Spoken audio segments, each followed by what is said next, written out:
What is going on, beautiful people? Lee Hammock, your favorite diagnosed narcissist, is here. And today we're talking about the difference between narcissistic abuse and emotional abuse. And I know people are going to say, I know there's people out there, they're going to say, well, Lee, they're the same thing. There's no difference in narcissistic abuse and or emotional abuse. They both are literally the same thing. What are you talking about? Why are you wasting time doing this video? I'm glad you asked, because they're not the same thing. They are not the same thing. Emotional abuse and narcissistic abuse are different. They really are, y'all. And I think people, not everybody's going to see it this way. I already know not everybody's going to see it this way. But if you think about it right here, y'all, you just think about it from this perspective right here. It, all narcissistic abuse is emotional abuse. Every single microcosm of narcissistic abuse is emotional abuse, but not all emotional abuse is narcissistic abuse. You see what I'm saying? Emotional abuse is like the big umbrella over top, and narcissistic abuse is like a branch underneath that umbrella. It's all abuse. It's all abusive, right? But emotional abuse is what goes on. Like I said, is the overarching theme. Narcissistic abuse is underneath it, right? Narcissistic abuse is underneath it. So you got, I know. So when people are just saying, "Well, Lee, I just thought it's all the same thing." When everybody tells me it's the same thing, I tell people I've been abused narcissistically, or I suffer from narcissistic abuse, and they try to just tell me it's all emotional abuse and I need to get over it. No, it's not the same thing. It just isn't, y'all. Like seriously, because think about it like this: narcissism, like the biggest difference is the intent. Like one of the main differences in narcissistic abuse and emotional abuse is absolutely the intent behind it, right? You got to think about it. Emotional abuse typically is chaotic. It's typically a quick response to something that's going on, something that is actually something that has happened, right? Whereas narcissistic abuse is scheming. It's scheming. Narcissistic abuse is scheming. It's calculated. It's cold. It's planned out. It's not the same thing. Like emotional abuse is typically a quick reaction to something, right? A, a childish response. Like they give you the cold shoulder. They ignore you. They give you the silent treatment. Like they can rage out on you and stuff like that. Narcissistic abuse follows a pattern. Y'all heard of it. You heard of it. You hear the cycle of narcissistic abuse. The cycle. Elder, what's going on? The cycle. Who said that right there? There you go. No, it's cool. It's cruel and calculated. Yes, Heather. Yes. It's cruel and it's calculated. Yes. Hell yeah. Because that's what it is. The cycle of narcissistic abuse. It's y'all. What's the cycle? The cycle. Now, everybody knows that there's at least 4 stages of narcissistic abuse, right? Who you right? Hey, who's this? You right down the street from me? I'm in Durham. Hey, neighbor. Hey, neighbor. Okay, back to that.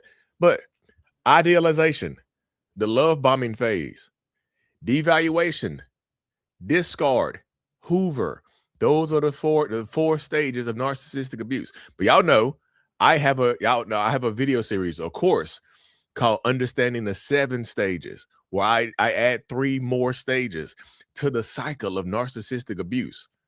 You have like before idealization, I call picking. You get picked. Why you get picked? Then the love bombing. Then what I call fracturing. Fracturing right here. Fracturing happens when the relationship is fracturing leads to devaluation. And then devaluation. And then discard, followed by storage or recycle. Then the love bombing. You can find my courses, y'all. My courses and everything. You can find them at mentalhealness.net. Mentalhealness.net for my courses to help you understand the 7 stages of narcissistic abuse. But like I said, emotional abuse is it really is a quick reaction. And emotional abuse can actually, like being realistic, y'all, emotional abuse overall, if you don't have a pathological narcissist, emotional abuse can be worked on. It absolutely can. right? But narcissistic abuse, the narcissist is pathological. It's deep seated. They're not going to change their behaviors without some type of help. Who said this? Wait, Durham. Yeah, I'm a Durham. I'm a 919 resident. I grew up in Reidsville, North Carolina. Right. I grew up in Reidsville. I'm a real estate agent. Greensboro, Durham, Kernersville. I'm a real estate agent, y'all. So if you need a house, I'm your guy. No, seriously. Who says, I honestly can't tell the difference between the two. I go from, yeah, he's a narc to maybe, no, he isn't. So let me ask you this question right here, Jessica. At the end of the day, are the behaviors acceptable? And are they willing to work on them or change those behaviors? You see what I'm saying? Regardless, that's how it goes right there. Regardless. Hello from Charlotte. My twin brother's a teacher in Charlotte. He's a teacher in Charlotte, North Carolina. But yeah, regardless, is it okay? You know what I mean? So also, I ran on my foot with this chair. The goals of the abuse are different as well, right? There's different goals between narcissistic abuse and emotional abuse. You know what I'm saying? Emotional abuse, typically the goal of emotional abuse is like just about control and poor coping mechanisms. Poor coping mechanisms and control. That's what narcissistic abuse is about. I mean, emotional abuse right there. You know what I'm saying? That's what emotional abuse is about. Poor coping mechanisms and control. They want to control you. And I don't know how to balance my emotions, right? I don't know how to balance my emotions. So I don't know how to cope. I don't know. I'm poor. I'm very poor at controlling it. And that's what I do right there. You see, that's the goal of emotional abuse. The goal of emotional abuse is poor coping mechanisms. Like, it's usually a reaction to a situation. Like, someone gets angry, they call you a name, or they give you the cold shoulder, the silent treatment, because they don't know how to communicate. It's messy. It's chaotic. It's often fueled by temporary emotions, right? Now, narcissistic abuse, the goal of narcissistic abuse is preserving the ego. They want to preserve that ego. It's ego preservation.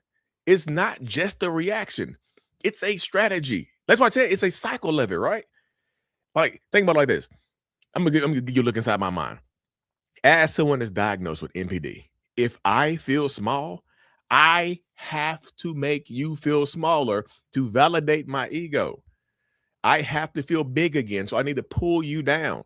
That's why you get a lot of narcissists, that if you are doing better than me, if your life is better than mine, if somehow you're doing better than me, or you're more attractive than I am, I have to devalue you. I have to pull you down. I have to knock you off of that pedestal. There you go, Etta.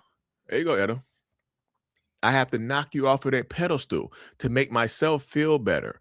That's what happened. Lashana says, they call you names. Yeah. I have to make you feel bad. I have to tell you that you're overweight, even though I have to tell you you're 92 pounds. You're 5'2", 92 pounds. And I tell you that you're overweight. And I'm sitting up here 6'2", 250, but you're overweight. You see what I'm saying? Here in Raleigh Durham. Hey neighbor, I'm Raleigh Durham as well. But that's what goes on right there, man. That's the space. I'm just telling you, that's the mentality. That's the mindset that so many people are battling and so many people are up against. You're dealing with an emotional, narcissistic abuser that has to pull you down. That's the strategy right there. They have to pull you down. Like I said, the patterns are different. The goals are different. And right here. And actually, the crazy thing about it is, y'all, your regular, Tammy, what's going on? Hey, your regular run-of-the-mill narcissistic emotional abuser does kind of have, sometimes they can have the capacity for empathy, right? They can have the capacity for empathy. Somebody that's emotionally abusive, that's not a narcissist, can have the capacity for empathy sometimes. So they can actually feel bad for something that they do to you. That's the big difference right there. Your regular run-of-the-mill emotional abuser has the capacity for empathy, so they might feel bad. They might realize later on that they crossed the line and try to change their behavior. Even if they fail, they might try to change their behavior. They might actually be capable of seeing your pain, right? But on the flip side of it, a narcissistic abuser uses your pain as validation. uses your reaction as validation, uses your pain as just to make themselves feel better. Sometimes it can be sadistic. And this is why right here, and they try to invalidate your emotions as well. So if a narcissist sees you crying, they don't see tears. They don't see the fact that they hurt you, right? They don't see the fact that they hurt you. A narcissist sees your tears. They think you're trying to manipulate, right? You see what I'm saying? They think you're trying to manipulate them. They think you're trying to manipulate me. Like that's why sometimes when you're crying in front of a narcissist, they get angry at you. I know you like, I'm crying in front of you. Why are you yelling at me? Stop being manipulative. You trying to manipulate me with your tears. Because they see it as manipulation as opposed to a genuine reaction to something that they have done. The narcissist sees your reactions or sees your emotions as a personal attack on themselves. That's where they go right there. See, Tiffany said, I cried all the time and he thought I was faking. There you go. You see? That's a part of it. If y'all just joining on YouTube, make sure y'all hit the thumbs up button. Drop a comment. I'm going to do a Q&A here in a few minutes too, y'all. But yeah, they see it as manipulation. That's what it goes on right there. And somebody said I'm up early in the morning. Yeah, I've never done a morning live. Let me do a morning live. I got a lot of people in here today too. It's surprising. But appreciate y'all joining on right here. But yeah, they see it as manipulation. So that's why it's just like, as a survivor of narcissistic abuse, this is going to be the biggest difference in how you feel about it, right? Why emotional abuse is going to feel different than you just regular narcissistic abuse. Again, all narcissistic abuse is underneath the umbrella of emotional abuse, right? But it's just going to be different, right? Emotional abuse is going to leave you, the survivor, feeling hurt, right? It's going to leave the thriver, feeling hurt at the end. You're hurt, right? Narcissistic abuse is not going to leave you just feeling hurt. It's going to leave you feeling confused. Narcissistic abuse is not just going to leave you feeling hurt. It's going to leave you feeling confused. It's going to leave you feeling like the sky is blue. The sky is not blue anymore. Like narcissistic abuse is going to make you start feeling like your personality has been erased. Your identity has been erased. Like when you are dealing with narcissistic abuse, you don't just walk away with your feelings hurt. Emotional abuse, you can, right? You walk away wondering what the hell just happened. Like, y'all, you've been gaslit for a year, 2 years, 10 years, 20 years, 30 years, 47 years.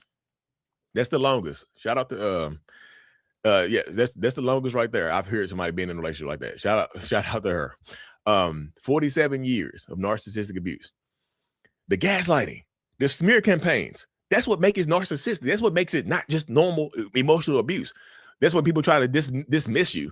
The emotional abuse, huh? 19 years. Who said that right there? Heather, you're on fire. Brain fog. What's going on, Nicole? Yes. You forget who you are, and it takes work to get yourself back. I want to clap. I got this mic right here. Good job, y'all. Y'all on fire.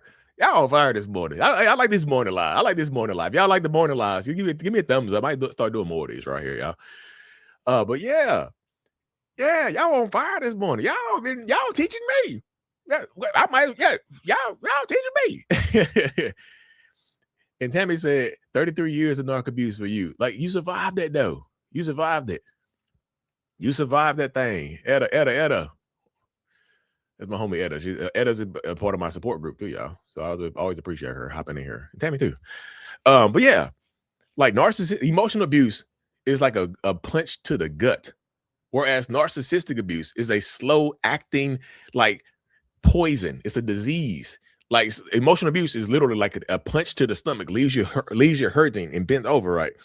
But that narcissistic abuse, you might look the same externally, but inside it's eating away like a disease, like a virus, like a slow acting poison, right?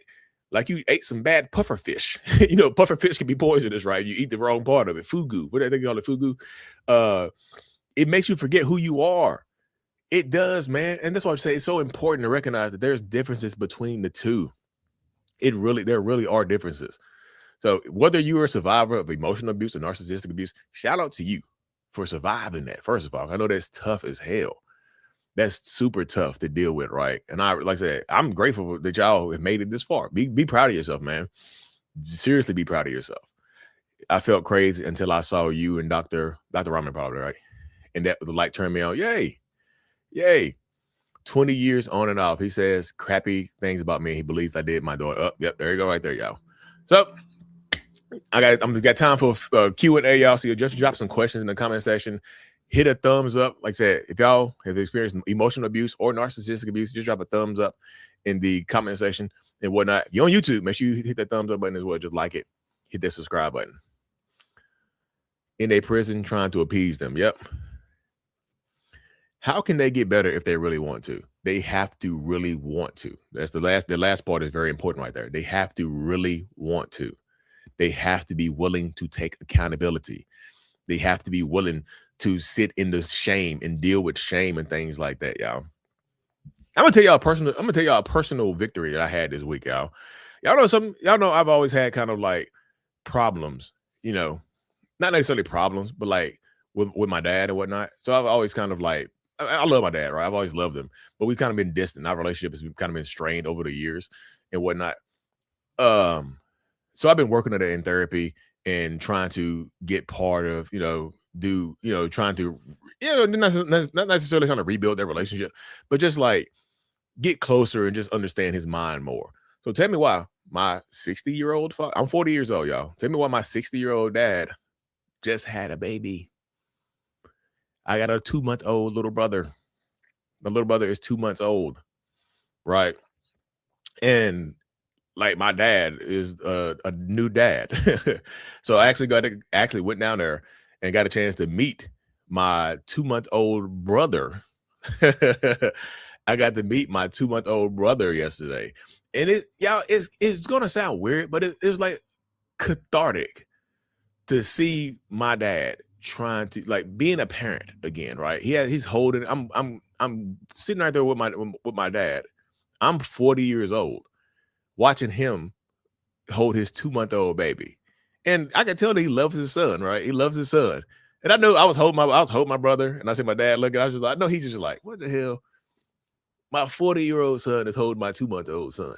It's crazy. It's crazy full circle. But I'm proud of him, man. Like I said, just even though he had a baby at 60, it just like I'm proud of him. You know, it can sound weird saying it about your dad, but it's just like I really am. I'm just like, look at you, man. And I get to hug my dad too. I ain't hugged my dad in so long. Got to give him a hug and whatnot, right? So it's kind of weird. But yeah, I did feel a little weird, honestly. But it's just like because my kids got to meet him. My kids are, I have a 17-year-old, a 9-year-old, and a 5-year-old, and the 2-month-old baby is their uncle. So tell him my 9-year-old, like, this is your uncle. It's weird. Tell him my 5-year-old that you want to hold your uncle. It's weird, oh, this is not my son, this is my brother. But it was kind of great. It was wild, but I'm proud of him. I can tell he loves his dad. I can tell he loves his son. And man, it was super cool. Why do you believe it is not common practice for narcissists to receive help therapy? Because therapy means accountability.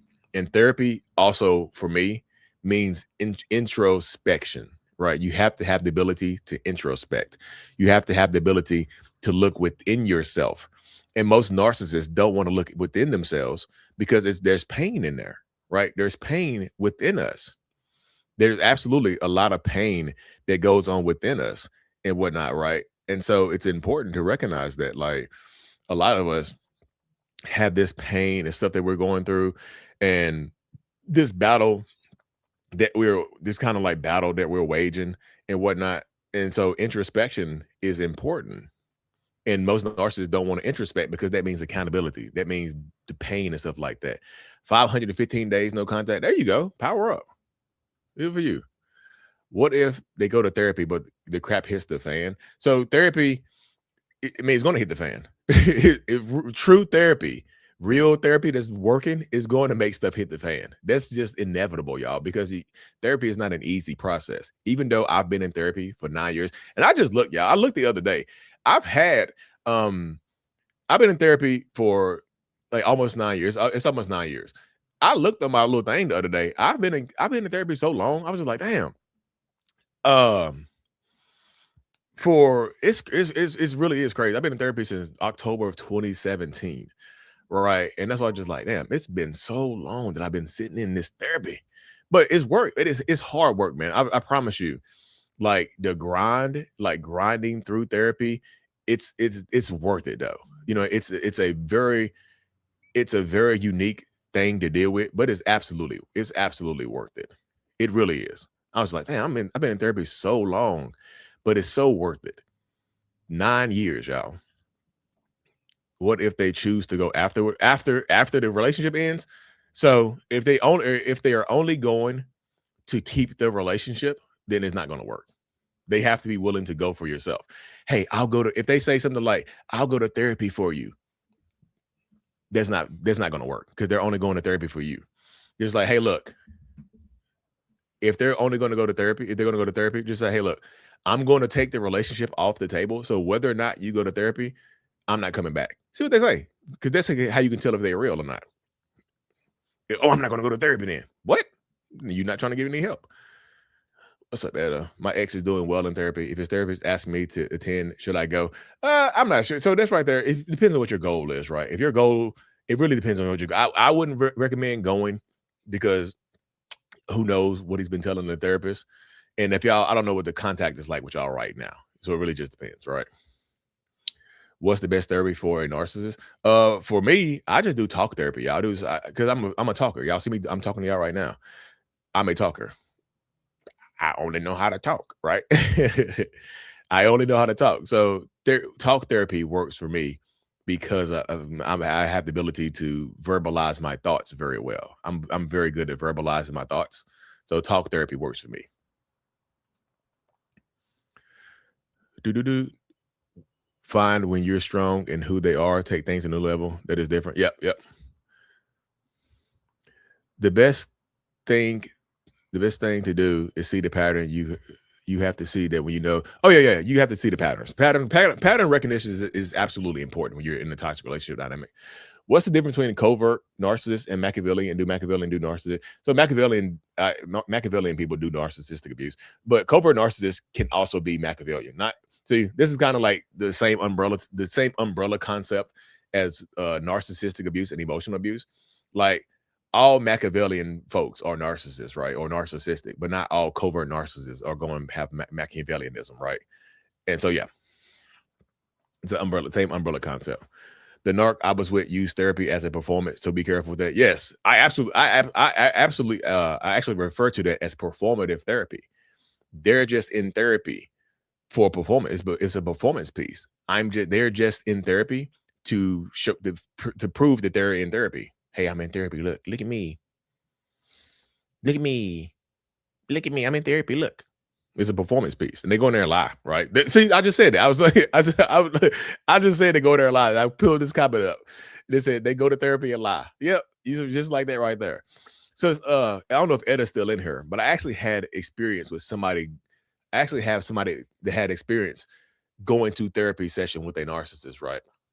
Like the narcissist, the person claimed that they were going to therapy and getting better and giving these rave reviews. So the woman, she said, hey, how about I attend a therapy session? How about I attend the therapy session with you? Right? How about I attend the therapy session with you? So she attended the therapy session, and it turns out he was lying about so much. Like she was in there, like, wait, what did he say? I did what? And that actually helped her leave. They actually helped her leave. She was like, you in here lying your ass off. You're not trying to get better. You're trying to be manipulative. That's why you didn't want me to come. But so it's kind of crazy. I've been in therapy for over 2 decades. He did it once and told and didn't like being told about himself. Yep, that's I was just saying that earlier. Like when you're dealing with a narcissist, they don't want to go to therapy because they don't want to have to take a deep look inside themselves, right? They don't want to look inside themselves because it sucks. It hurts. Like the pain that comes, the pain that comes with it really does suck, man. I'm telling you, that's what goes on right here in this situation. It really, really does suck.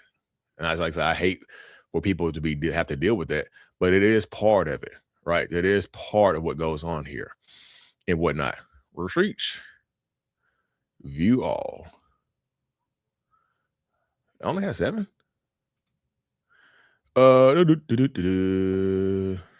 Statements. But that's kind of crazy though, y'all. So sounds right. They'll be mad when we expose them, but we'll lie and paint a picture. Yeah, they'll go to therapy and lie. They'll 100% go to therapy and lie their asses off. So yeah, so I have to announce this as well, y'all. If you don't know, June the 2nd, I'll be in New York City for my next live in-person event, y'all. My next live in-person event will be in New York City. New York City. I'm in a commercial. New York City. I'll be there in New York, live and in person. I don't know if y'all can see this right here. I have an event coming up. It's called The Foundation. It's a live in-person Q&A with myself. It's in New York City on June the 2nd. You see what I'm saying? New York City, live and in person. There's actually an option to come at 5 and whatnot. But 39 days from now, I'll be in New York City for my next in-person event. These are pictures from my previous events and stuff like that. Y'all can see my folks, good old folks from my previous events.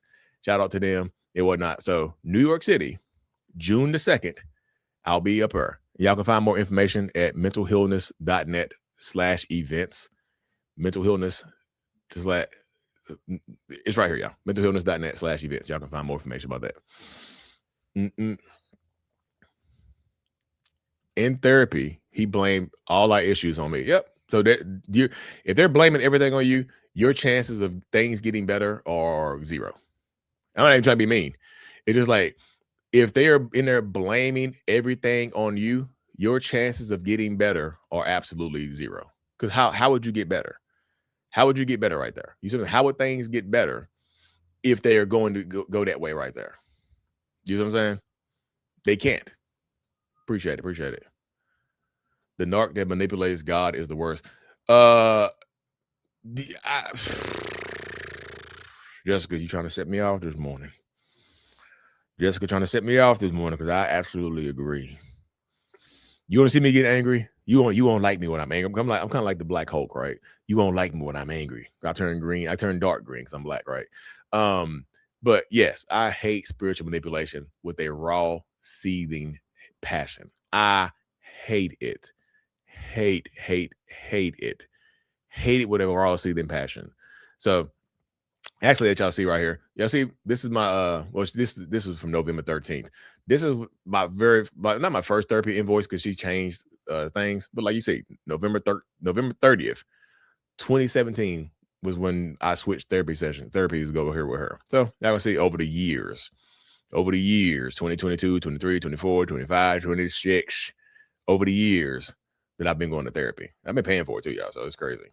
But that's my therapy right there. Claims it's ADHD, not narcissistic. Had to do a lot of research. There are a lot of people who will blame their horrible behaviors on ADHD. And I think that's so disrespectful to people that actually have ADHD. Oh, I cheated on you because I have ADHD. I hyper fixated on the cheeks of this other woman. Y'all know she had a natural booty. That booty was natural, and I just hyper fixated on it. I just had to get my hands on it. I had to clap those cheeks. Sorry. I'll hyper fixate on you now. I won't cheat anymore. They say the dumbest. They say the dumbest. I got a crap in my side. Yeah, I got a crap. I just got a crap. I had a cramp my side. But since I no longer have any contact with them, why should I care about what they're doing? I still get the Hoovers, but I don't respond and cut off next generation's contacts to them. Yeah, you gotta. You shouldn't. I mean, you want to get to the point where you don't care about what they're doing. That's absolutely true. You want to get to that point right there where it doesn't matter what they're doing because that means you're healing, right? But it could take a little while. You know what I mean? They could take a little while. What is clear difference? So I feel like right there, you got it. That's a Google question right there because that's a very, very in-depth question right there. My ex blamed it on his Crohn's disease. Oh dear Lord, blamed it on his Crohn's disease. That is crazy. What if they actually have changed, but then after years, it's coming back slowly? And how can you tell the difference what's real and what's not? I know he wants to, but it never sticks. So he has to want it has to stick. Ask yourself this question right here, and you can ask him, like, what is triggering you to the point where you're reverting back to your old behaviors? How are you reverting back to your old behaviors? What is triggering you here? What is setting? What is not even? Don't use the word trigger. Use the word activate. What is activating you right now? Why are you so activated? I'm uncomfortable here. You see, you got if you try to make it work, you have to be able to be honest with them, right? Better yet, a clown. Yeah, yeah. My narc claims ADHD. Yeah, I'm telling you, because ADHD sounds a lot better. Having ADHD sounds better than having narcissism, right? Having narcissistic personality disorder. It just sounds better, doesn't it? I have ADHD. What? You hit me. ADHD makes you hit people and cheat and lie and gaslight and manipulate. ADHD has a lack of empathy like that as well. ADHD got flying monkeys. What? Huh? You see what I'm saying? That's crazy. You help me more than my therapist. We work in tandem. I help you with your therapist, right? We worked in tandem. I'm always happy to help, though.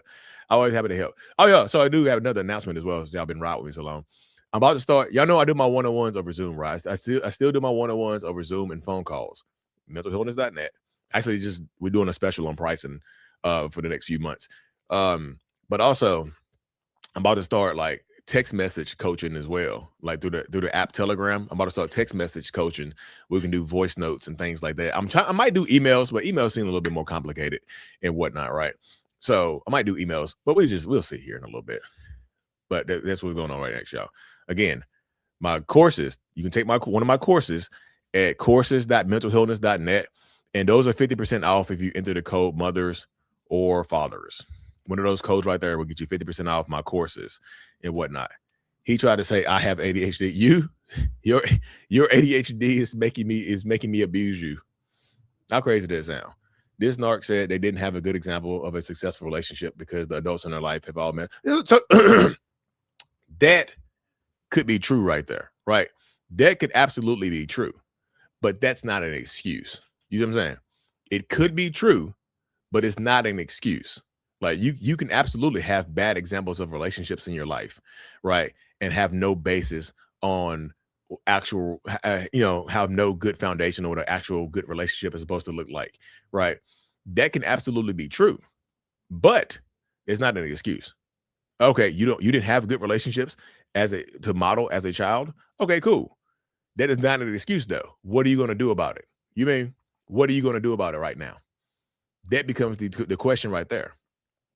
That absolutely becomes the question. What are you going to do about it? You didn't have good role models. Okay, cool. I understand that. I can vibe with that. But what are you going to do about it? You can't keep abusing me and lying to me and cheating on me. Like say you cheat on me 15 times is because you didn't have a good relationship example? No, there's a lack of discipline. You don't want to be faithful. If you're asking, it's probably not you. Just my thought though, based on my experience. So most times that's going to be true. Most times, right? Y'all better go read scripture and go to therapy. It will help you get out of a relationship. Yeah, it can help. So this is going to sound ass backwards, I promise you. But reading scriptures can sometimes keep you stuck, right? Depending on, because if you have a religious or a spiritual manipulator as a partner, reading the scripture can keep you stuck, right? Because they'll weaponize those verses. The same verse that you're using to get out of it, they can weaponize to try to keep you in it. So read scripture, but don't share that with them. You see what I'm saying? Read scripture, but have those goals in mind of what you are actually trying to do and whatnot, right? Because that's going to be important. It really is. Do you think about the future, or do you always just live in the moment? Me, I'm always thinking about the future. I'm trying. I think that's the problem with most narcissists, though. We're so hyper focused on having a better future that we don't live in the moment, right? We don't necessarily live in the moment, so we get hyper focused on the future, and we don't live in the moment. We miss out on things that are right in front of us, hoping that things will get better later on. So that's what I work on right now. I actually work on living in the moment and being more present right now. If my narc is messing with all the females at the homeless shelter, why do they want? If my narc ex is messing with all the females at the homeless shelter, why? Whoa. Why would Why want to mess with me? Oh dear. Oh, lordy. That's a rough one right there. That's it. That's not like a person that takes advantage of the vulnerable population, right? But also wants to mess with you. You might want to be. I hope you're not still sleeping with them. I hope you're not, because if you going there in a homeless shelter just smashing, I you probably, chances are you probably in there clapping raw. You're not going in homeless shelter with condoms on, right? You're just going in there, just picking them up, taking them out, do what you need to do. That's wild right there. This is kind of long one right here. Could you advise how a therapist should diagnose? We have been in couples therapy for 3 years, and they have all told me he's one to me. And one therapist said he was flat out, but he says he isn't one because he didn't get an official diagnosis in writing. Our current therapist says he can't diagnose him unless he sees him individually, which of course my partner doesn't want to hear because he doesn't want to hear it. So right there, 3 years in couples counseling is a very long time. I'll just be real with you. That's a very long time to be in couples counseling, because that sounds like you're running. That sounds like you're on a treadmill. Like you sound like you're running, but you're running in place, right? Because especially if he's not actually trying to get a diagnosis or actually trying to move forward, that has to be something he can't. You can't, like, he has to be willing to take a test. That's really, you can't force him. So it sounds like he's trying to avoid something. And think about it like this: the longer I avoid something, the longer you will stay with me, because I don't have an official diagnosis. You can't label me that, right? You can't label me that. So it's like, I don't have an official diagnosis, so you can't label me that. Let's just keep working. 3 years is a very long time to be in couples counseling, right? So are you making progress, or it sounds like you're just running in place? Are you watching the comments live on Facebook? Both. It's actually YouTube and Instagram. It's actually YouTube and Facebook. Mm-mm. I have an ex the same. He gets on TikTok, beg for money, then tells me to appreciate his dirty money. Oh dear Lord. People. Like I said, people are so gullible, man. They'll donate money to anybody. Like people donate money to racists, bigots, weirdos, like all the time. That's like, that don't surprise me. Do they honestly believe their own lies? Most times, no. Right? Most times, no, because sometimes they're just compulsive lies. They just coming up out of nowhere. They don't, like, I know my shirt is blue. I'm not gonna believe it's red about it. Even though I tell you I'm wearing a red shirt right now. I'm on the phone with you. Let's say me and you are on the phone having a conversation, right? And you say, Lee, what are you wearing? I'm like, nothing, girl. I got on a little red tank top. My chest. I just did some push-ups and my chest popping. You know what I mean? What about you? You say I don't have. I know that's a lie. I have on a blue YouTube sweater. I know that's a lie, right? But sometimes the pathological lying narcissists could get so deeply embedded in their lies, and they tell so many lies that they might actually believe it. I just did some push-ups. My ex was starting to believe his own lies, and I just think that's how deep the delusion. No, if he starts to believe his own lies, he's a pathological liar, and that's scary, right? That's scary. What happens to narcissists who are untreated and they reach old age? They typically get worse. They typically get worse. But y'all, I do have to hop off this thing, y'all. I've been on here. I've been on for 40 minutes. I didn't realize it. I appreciate y'all riding with me this morning and chatting with me this morning. Again, New York City. I'm coming your way June the 2nd. Just like I'm doing the Q&A right here, I'm going to do the Q&A in person in New York City. Coming soon, y'all. So if you're in New York City on June the 2nd, come to the Q&A, get your questions answered, be around people who understand what you're going through, be around people who, like I said, that way you don't have to come explain yourself. Everybody in the room will know what you're going through. So New York City, mentalhealness.net/events. I will see you there in New York City on June the 2nd. Be safe.